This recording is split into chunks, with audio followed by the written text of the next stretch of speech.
Hi everyone. In today's tutorial, we will show you how to add an image to a strip in Wix. This is a great way to improve your website's layout and create visually appealing sections. Let's get started.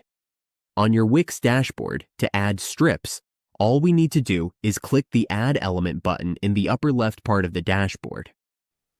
Once we are there, we just need to type in strip. From here, we can choose where we want to place our strip. For example, let's go to the photo sections and choose this strip, or pick another one that suits our preferences. As we can see here, the strips are now available on our page. To add an image, just click to add an image.